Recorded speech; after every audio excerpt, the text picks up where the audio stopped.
Hello everyone, my name is Ethan, and welcome to the first episode of Model Trainz Reviews. In this episode, we'll be taking a look at one of the mega packs from the A&WP website, featuring the Atlanta and West Point 290.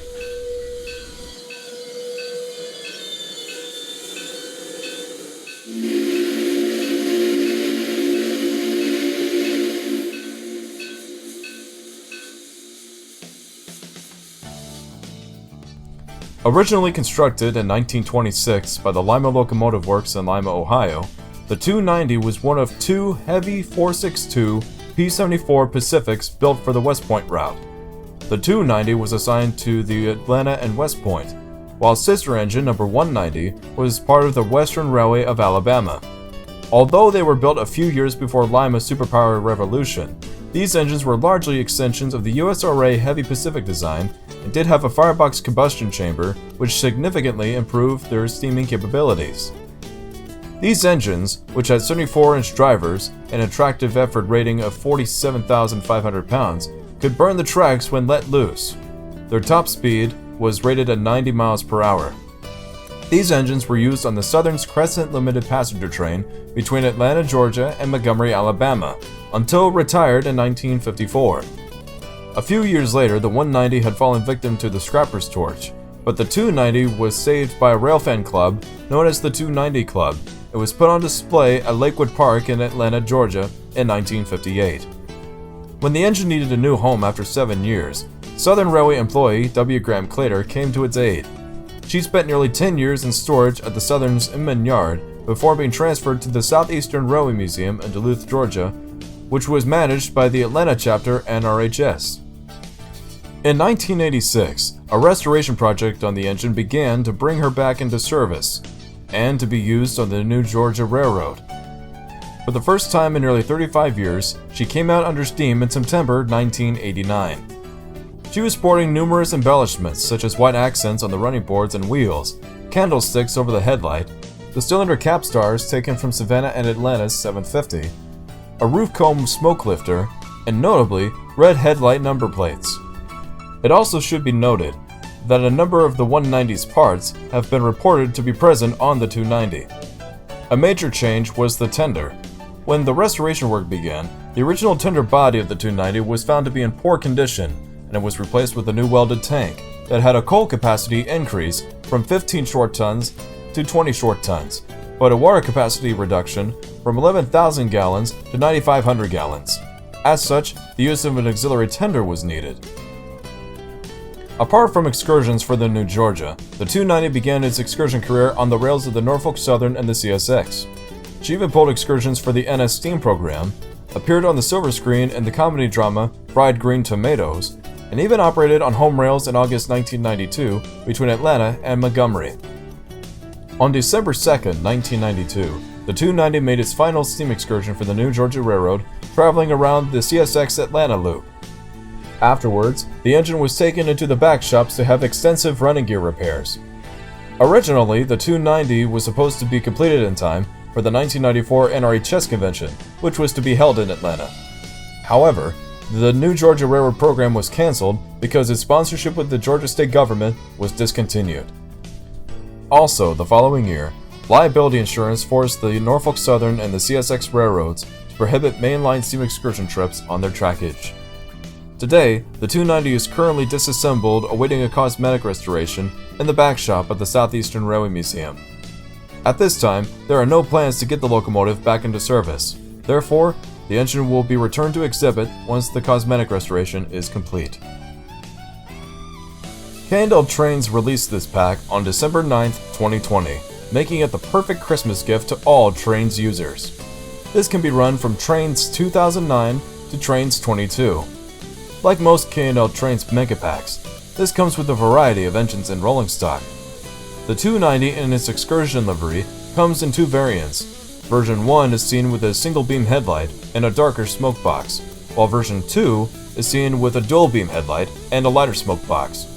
This also comes with the 290 in original blueprint specs, as well as Western Railway of Alabama number 190. Sadly, this does not come with a 290 in its movie appearances as seen in Fried Green Tomatoes, but you can choose the reskin for your collection if desired. These engines come with multiple features and details that are exquisite. Like most K&L engines, they were realistically made from blueprint specs and feature a 3-part echo whistle,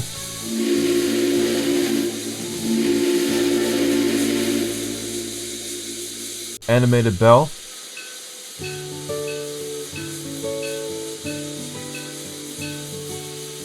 whole load, firebox, stoker, reverse headlight, and secondary blowdown.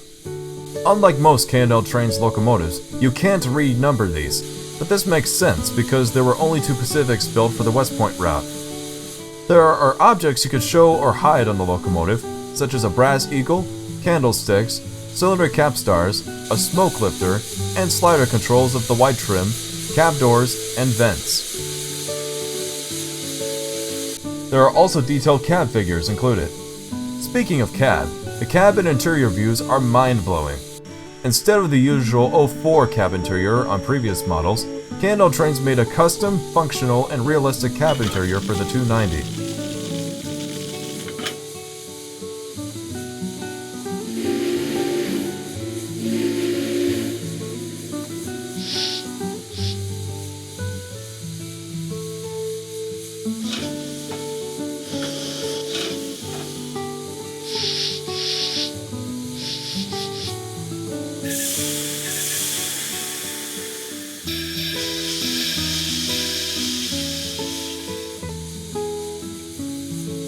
Additionally, you can have multiple outside views of the engine, allowing you to observe the route and the train from various angles at different times.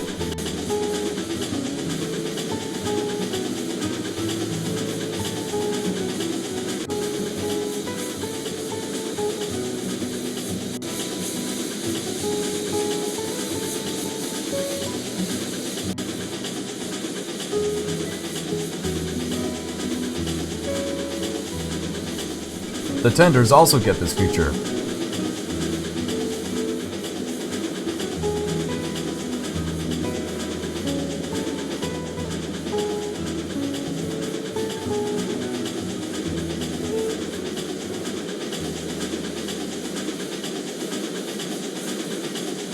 And surprisingly, the auxiliary tenders get their exterior views as well.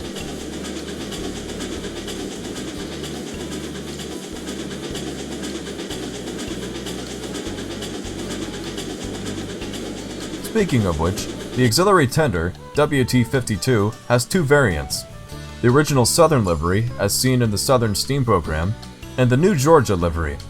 Apart from the 290, it can be used behind Savannah and Atlanta 750 or other Southern Steam excursion locomotives. This pack also comes with 14 passenger cars that recreate the excursion consist from August 1992. This consists of a parlor and sleeper car from the American European Express, a new Georgia business observation car, 2 tri-colored coaches, 3 silver coaches, a baggage car, a Bud lounge, a 10-6 sleeper, a heavyweight coach, a Betterman coach, and a parlor observation car. Like the engines and tenders, the cars have their own exterior and interior views that are highly detailed to match the type of car they are. It also gives you the feeling of riding in one of these cars. My only complaint is the shadows of the silver coaches. When seen in the sunlight, the Bud cars look how they're supposed to, but in the shadow, they look like smooth-sided coaches. I think this is probably a shadow texture issue in the game, and I'm not a huge fan of that because I find that so unrealistic. This also happens with my later built silver cars.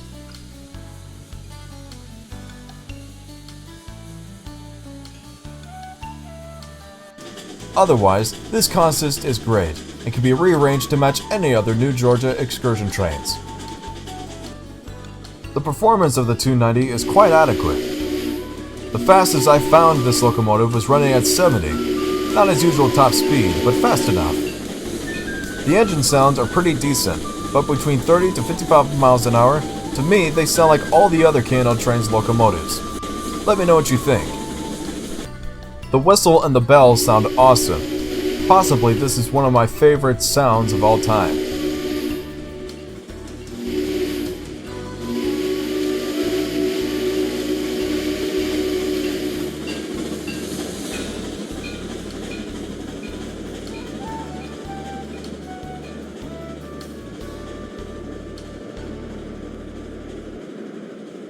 The price for this pack was originally $12, with an ongoing sale price of $10. For what the pack comes with, I believe it's worth the bargain. You get 4 locomotives and tenders, 2 water tenders, and 14 passenger cars, and they are highly detailed both inside and out. It's mind-blowing how Steve pulled it off with this pack, and the future of A&W Trainz is getting better as the days go by. In conclusion, the Atlanta and West Point 290 pack is one to have in everyone's Trainz collection. The history of the 290 is outstanding. From his sole survivor status to his short excursion career, who can't enjoy this engine? I highly recommend this pack to anyone who loves Southeastern steam and any locomotives that ran for the NS steam program. For what the pack comes with and its equivalent amount of detail, I give this pack a 9.5 out of 10. If you want to buy this pack for yourself, visit A&W Trainz online at www.kltrainz.com. Link will be posted in the description. I hope you've enjoyed this first episode of Model Trainz Reviews. If you have a favorite locomotive that you want to see on this series, feel free to leave your suggestions down in the comments and I'll try my best to include them in a future video. Thank you so much for watching and I will see you next time.